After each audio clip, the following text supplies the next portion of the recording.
ሰላም ልጆች እንደምን አላችሁ? በዛሬው ዝግጅታችን ወደ እናንተ ልናደርስ የወደድነው ስለ መከባበርና መከባበር ስለሚኖረው ፋይዳ ነው። መከባበር ካለ ሰላምና ፍቅር ይበዛል አይደል? በተለይ የነገው ሀገር ተረካቢ ለሆኑ ህፃናት ከምንም በላይ መከባበር ትልቅ ቦታ አለው። ልጆች በዛሬው ዝግጅታችን በቤንች ማጂ ዞን ሚዛን አማን ከተማ አስተዳደር ከሚገኙ ትምህርት ቤቶች በጥቂቶቹ ላይ ትኩረታችንን አድርገናል። መከባበር ማለት እንዳጠቃላይ ዘር ሳይለይ ቋንቋ ሳይለይ ሁሉንም ነገር ሳይለይ ትንሽ ትልቅ ሳይል ደሃ ሀብታም ሳይል መከባበር ሁሉንም ያጠቃለለ ነው። መከባበር የምንለው አንድ ሰው ለአንድ ሰው የሚያሳየው ጥሩ ስነ ምግባር ማለት ነው።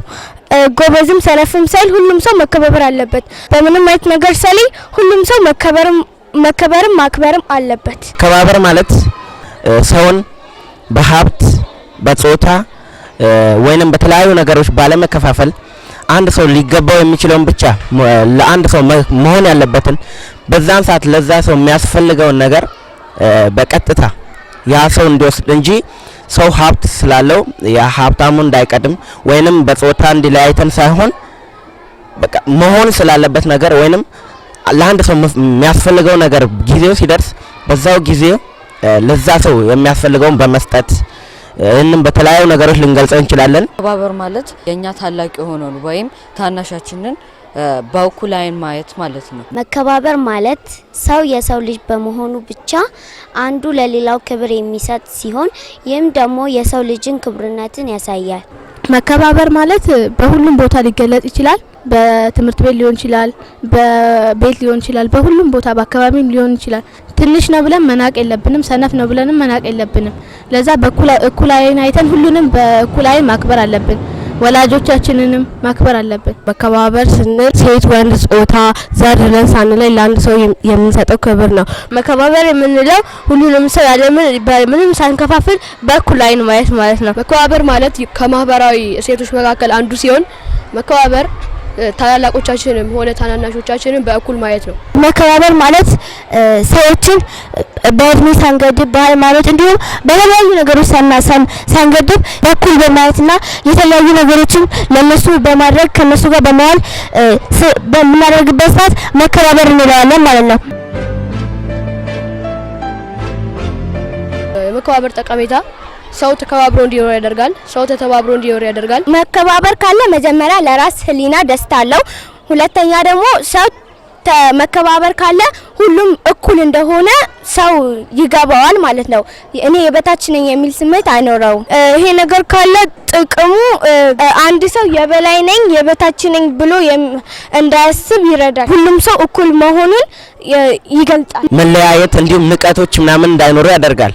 ምክንያቱም እኛ አንዱን የምናከብር ከሆነ የማንለያይ ከሆነ ሁሉንም በእኩል ዓይን የምናይ ከሆነ ምክንያቱም ነገ ላይ ለኛ የሚያስፈልገንም ነገር በጊዜው ወይንም እኛ ስንደርስበት ለኛም በእኩል ሁኔታ ሊደረግልን ስለሚችል ምክንያቱም በዚህ ላይ መከባበር የሚለውን ሳናሳድግ ገዛ ብንሄድ ምክንያቱም ከዚህ ከኛ የጀመረው አለመከባበር ነገ ላይ እኛ ላይ ችግር ስለሚፈጥር መከባበር በጣም ብዙ ጥቅሞች አሉት ብዬ አስባለሁ። መከባበር ደግሞ የሚጀምረው ከቤተሰብ ነው። ቤተሰቦቻችንን ማናከብር ከሆነ ደግሞ ሌላ ሰውን ልናከብር አንችልም ማለት ነው። መከባበር ከራስ ነው የሚጀምረው። መጀመሪያ ራሳችንን ማክበር አለብን። ቀጣይ ደግሞ በቤተሰባችን ዙሪያ እህት፣ ወንድም፣ አባት፣ እናትን ማክበር አለብን።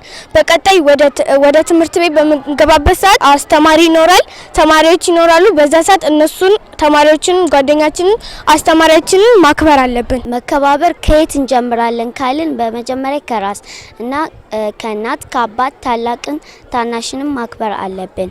መከባበር መጀመሪያ ከቤት ነው የሚጀምረው።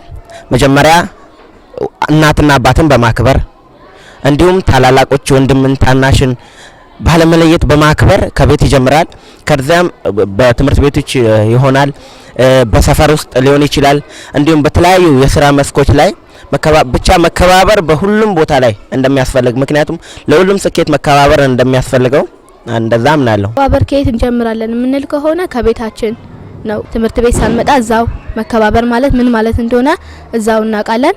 ከዛ ትምህርት ቤትም መተን መከባበር ማለት ምን ማለት እንደሆነ ላላወቁትም ማሳወቅ አለብን። ያወቁትንም ደግሞ በደንብ እንዲያውቁ እኛም ካላወቅን በደንብ እንዲያሳውቁን መረዳት አለብን። መከባበር መጀመሪያ ያለበት ከቤተሰብን ከማክበር ነው እና መከባበር ደግሞ ለጥቅሙ ለሰላም መፈጠር ይሄ መከባበር ምክንያት ነው። አንዱም የተለያየ ግንኙነት ለመፍጠር ከጓደኛ ጋርና ከቤተሰብ ጋር ሰላም እንዲኖር ለማድረግ መከባበር ያስፈልጋል።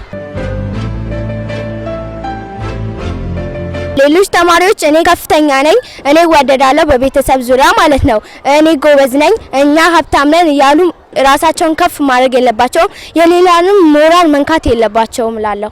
በመከባበር ዙሪያ ለሌሎች ተማሪዎች የሚለው ነገር ቢኖር ትንሹንም ቢሆን ትልቁንም ማክበር እንዳለባቸው መናቅ እንደሌለባቸው ልገልጽ እፈልጋለሁ። ተማሪዎች እርስ በርስ መከባበር እንዳለባቸውና መከባበር ካለ ሀገራችንም ሰላም እንደሚሆን እና ሁሉም ተማሪ ትንሽ ትልቅ ሳይሆን ባለመናቅ መከባበር እንዳለባቸው። ተማሪዎች ደግሞ አስተማሪን እየለዩ ማለት የለብንም። ሁሉንም አስተማሪ ሳያስበላልጡ በኩላይ ማለት እና ዘመዶቻቸውን ጎረቤታቸውን አለመናቅ፣ ትንሽ ትልቅ ብለው መናቅ የለባቸው። ሁሉም በኩላይ ነው አይን ነው ማየት ያለብን። መከባበር ምን እንደሆነ ማወቅ መቻል አለባቸው።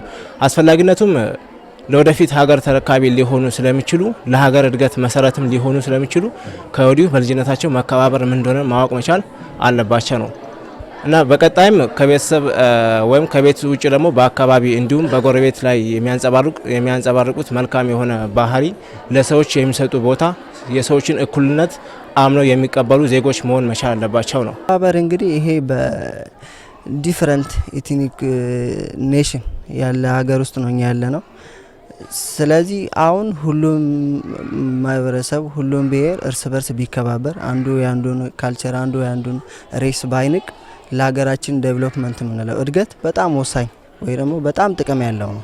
እርስ በርስ መከባበር ማለት ነው። ቶለራንስ የምንለው እርስ በርስ ተቻችለን እርስ በርስ ተከባብረን ተደራርተን ያለንን ችግር በመተባበር ብንቀርፍ ሀገራችንንም አንድ ላይ ይዘን ትልቅ ደረጃ የደረሱ ሀገሮች ከማድረስ እንችላለን። መከባበር ለእርስ በርስ መፈቃቀርና ለሀገር እድገት ስላለው ጥቅም ትምህርት እንዳገኛችሁበት ተስፋ እናደርጋለን። ታዲያ የዝግጅታችን መቋጫ ያደረግነው የሚዛን ብሩህ ተስፋ ትምህርት ቤት ተማሪዎች የምረቃ ስነ ስርዓት ላይ ባሳዩት በተለያዩ ባህላዊ ጭፈራዎች ይሆናል። ሰላም ሁኑ ልጆች፣ መልካም የእረፍት ጊዜ።